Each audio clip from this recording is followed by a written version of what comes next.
Em acordo comercial, lembrei aqui de uma outra notícia que a gente falou mais cedo. Os Estados Unidos chegaram, né, ali um acordo preliminar então com Taiwan, tentando visar aprofundar ainda mais as relações comerciais com a ilha. A primeira parte do pacto foi chamada, até intitulado como Iniciativa do Século XXI, abrangendo ali mais mecanismos para facilitação do comércio, práticas regulatórias, regulação de serviços, medidas anticorrupção e orientações para pequenas e médias empresas. O acordo assinado dessa primeira parte, inclusive, a nota, né, no qual eu trouxe aqui mais cedo, eu até levantei essa questão com o Felipe, né? O movimento pode acabar provocando, inclusive, uma oposição da China, né? A China que tem feito já declarações contra a independência da ilha. A gente já sabe da sinalização da China há muito tempo, desde quando Nancy Pelosi foi lá a Taiwan, deu toda aquela grande repercussão. Como que você vê nesta situação, né? Estados Unidos agora realmente assinando um acordo mais formal ali, um pacto com Taiwan, pode trazer reações chinesas e, de repente, né, aumentar ainda mais essa tensão entre Estados Unidos e China, como já foi falado até do intuito da China em diminuir a valorização, a diminuir o poder hegemônico do dólar, por exemplo. Sem sombra de dúvidas. Essa Guerra Fria pode ganhar escala. Sim, sem sombra de dúvidas. Eu acho que a política americana, nos últimos anos, tem sido um desastre, com exceção da política do governo Donald Trump. De resto, foi uma política muito desastrosa. E aí eu incluo tanto democratas quanto republicanos. Aliás, em termos de política externa, eles têm poucas diferenças, né? Aquele centrão deles ali, então pegando o pessoal dos democratas, né? Um pouco mais ao centro-direita, e você pegando os republicanos um pouco mais ao centro-esquerdo, ali eles são muito parecidos. Eles têm divergências em relação a questões, porte de armas, gastos na economia, tributação, mas em política externa eles são bastante parecidos, e essa é a política externa de intervenção dos Estados Unidos em demais países do mundo, né? Essa política é muito custosa, muitos americanos não veem sentido nessa política, você gasta trilhões, literalmente, de dólares, enquanto você tem problemas internos para resolver. E aí você acaba se metendo em alguns conflitos que não são seus, como foi no caso de Rússia e Ucrânia, acaba tendo consequências em relação a isso. Uma das consequências foi a aproximação da Rússia e da China. E aí eu pergunto, os Estados Unidos escala mais ainda, provocando a China com relação a Taiwan.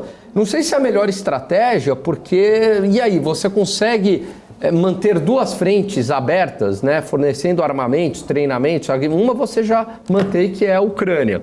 E aí você abre uma outra frente agora com Taiwan, né, podendo eventualmente ter algum conflito. Não vejo que seja a melhor estratégia. E a gente já percebe uma reação mundial a isso, como os bancos centrais agora comprando menos reservas em dólares, né? Obviamente que o dólar ainda é muito forte, não tem nada que o substitua imediatamente, mas você já percebe um movimento comprando yuan, comprando ouro dos bancos centrais, porque os países falam, peraí, os Estados Unidos sancionou a Rússia, e aqui não estou entrando no mérito, se é certo, se é errado, só estou fazendo uma análise de causa e consequência, né? Então, sancionou a Rússia usando o dólar. E se amanhã eu compro uma briga com os Estados Unidos, eu também vou ser sancionado, né? Então eu não quero ficar dependente do dólar. Então eu vejo que pode sim ter uma reação por parte da China, né? A gente já percebe aí uma tensão geopolítica entre os dois países. O próprio Estados Unidos ontem no estado de Montana, pela primeira vez, o estado de Montana baniu o TikTok. Se você usar o TikTok lá, uma multa de $10 mil, né? Então está banido o TikTok, porque a alegação é que eles utilizam isso para espionar os cidadãos norte-americanos. Evidentemente que a China também acaba reagindo. Acho que é uma política externa muito cara para principalmente a população norte-americana, né? Os Estados Unidos têm problemas aí internos a serem resolvidos. E veja, você sabe disso, eu sou um grande fã da democracia norte-americana, acho que é um país que mais se aproximou, meio que está meio cambaleando atualmente, mas foi o país que mais se aproximou de uma... não dá para falar, né, é democrático ou não é assim, mas no país mais democrático do mundo, um país com mais respeito às liberdades individuais das pessoas, com uma capacidade de empreender absurda, onde o cidadão acaba tendo essa capacidade, não tem tanto peso nas costas do governo, mas em termos de política externa eu sou muito crítico aos Estados Unidos, ao que os Estados Unidos fizeram nos seus últimos anos, não resolveu o problema do mundo, né? Foi assim com o Iraque, foi assim com o Afeganistão. O Iraque hoje é tomado por milícias.